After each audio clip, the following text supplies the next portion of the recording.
안녕하십니까, 쪼신님. 안녕하세요. 지금 카카오뱅크가 말이 많이 나오고 있어요.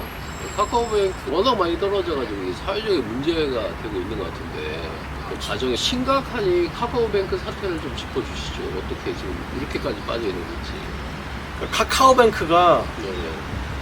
이제 뭐 처음에 공모를 시작해서 거의 96,000원대에서 지금 이제 만원대까지 내렸잖아요. 우리가 저 예전에도 영상을 찍었더니만 카카오뱅크 뭐 70-80% 오바에서는 90% 폭락할 수도 있다. 네네. 뭐 이렇게 해서 뭐 오바에서 얘기한 적도 있지만은, 그러니까 카카오뱅크 자체만 짧게 얘기를 해드리면은 근본적으로 그 저는 그냥 단순히 그냥 금융 뭐 그 정도 급이 아니라 개인 의견입니다. 개인 의견이고, 이게 왜 그렇게 얘기할 수밖에 없냐면 초창기 때부터 자 우리가 속칭 얘기하는 뭐 국민이라든가 뭐 신한은행이라든가 이런 금융사 지주들 있잖아요. 이런 지주사들 같은 경우가 뭐 우리가 이제 주식을 이제 높고 낮음을 설정할 때 이제 퍼라는 게 있잖아요. 순이익의 이제 뭐 몇 배다. 그럼 보통 이제 뭐 순이익의 퍼가 10이다면은 뭐 그 순이익의 10배인 건데, 보통 은행주들 같은 경우는 우리나라 전통적으로 보수적으로 잡습니다, 항상.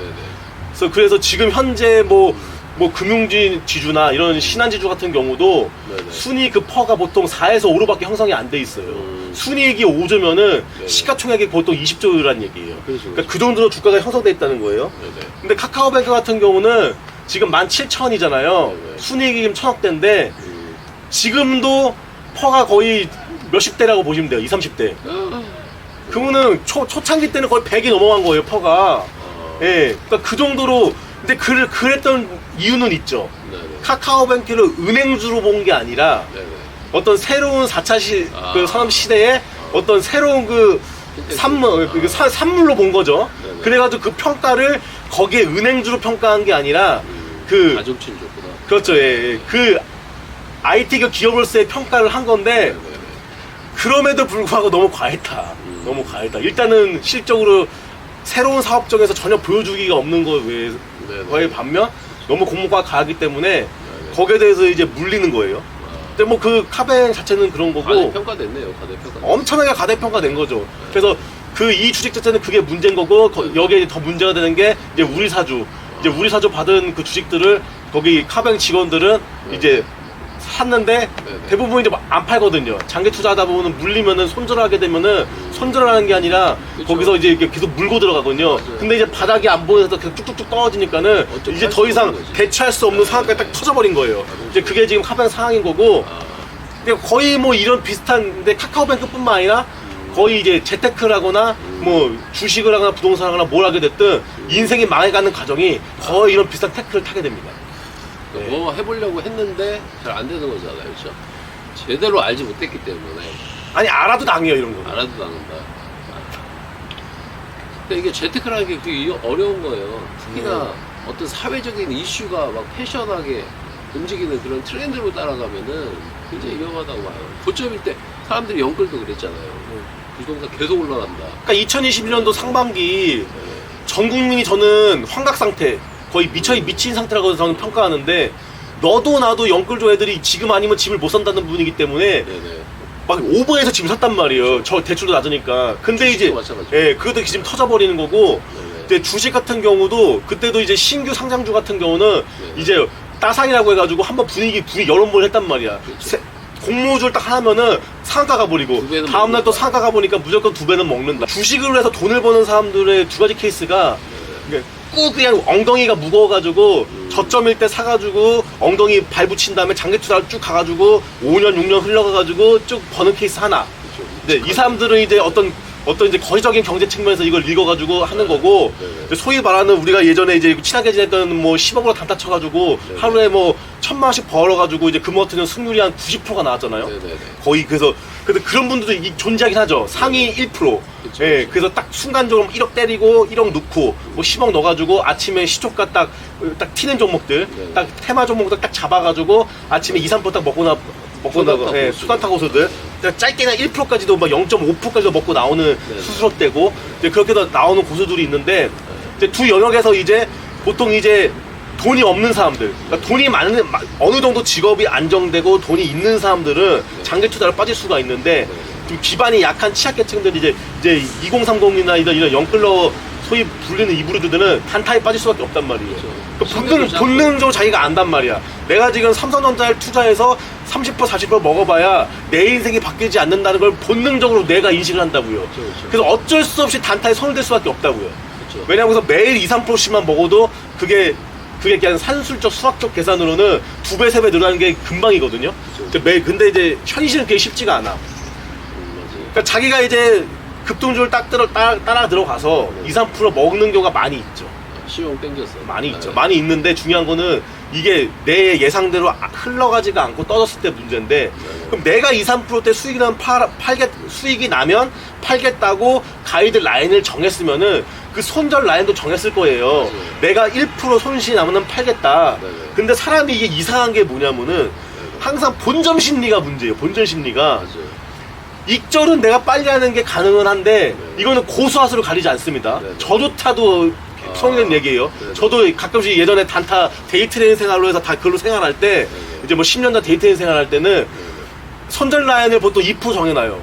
네. 2% 정해놔서 딱 들어가요. 네. 먹고 나죠. 근데 딱 이게 내 촉이라는 게 있어. 네. 상한가 딱 가면 이거는 여러 가지 재반상을 못 돼. 어떤 거래량이라든가 바닥에서 올라온 딱 그 이격도라든가 네. 딱 테마 딱 그 내용이라든가 보면 딱 자기 감이란 게 있잖아. 네. 아 이거 한 10%또 말아 올리다 상한가 가겠는데. 네. 그러면 거기서 딱 이제 욕심을 부려서 이빨이 들어가요.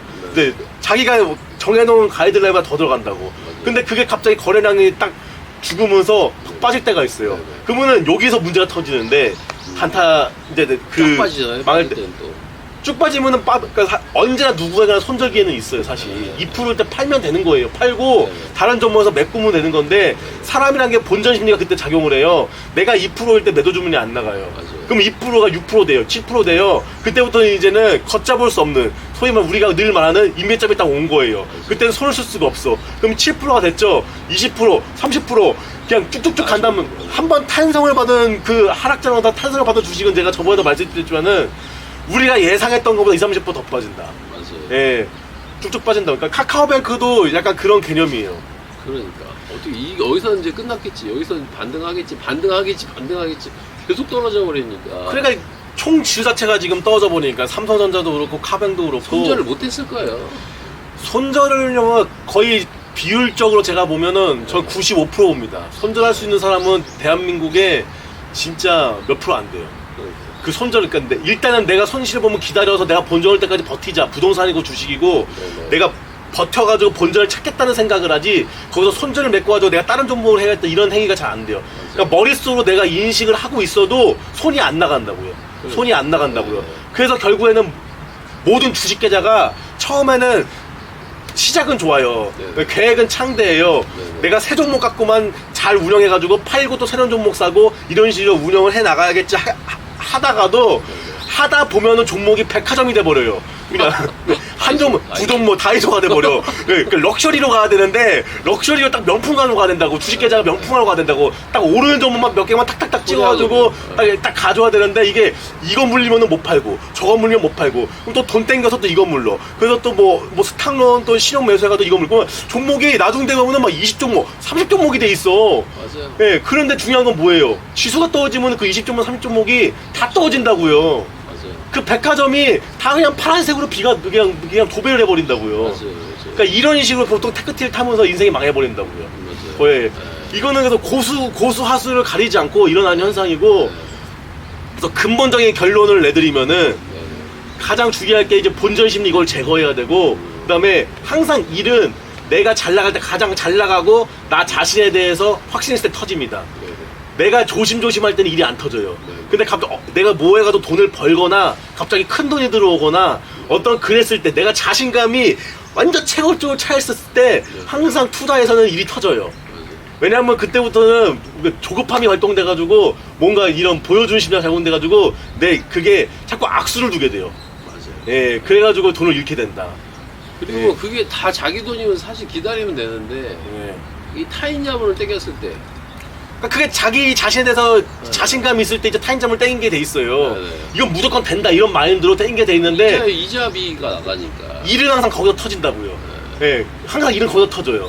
갑자기 미국이 금리 인상 올리죠. 이게 누가 갔어요? 아무도 예상 못했잖아. 그러니까 항상 일은 거기서 터진다. 그래서 항상 겸손한 마인드로 이렇게 적정 수준으로 해야 꾸준하게 돈을 버는 게 중요한 것이지. 예, 약간 자만하면 안 된다. 네, 투자에 있어서. 네네. 오늘 재테크의 그 테크트리 부분 어떻게 꼬여가는지에 대해서 네. 한번 짚어봤고요. 다음에 이제 또 더 재밌는 영상으로 다시 한번 찾아뵙겠습니다. 알겠습니다. 네, 감사합니다.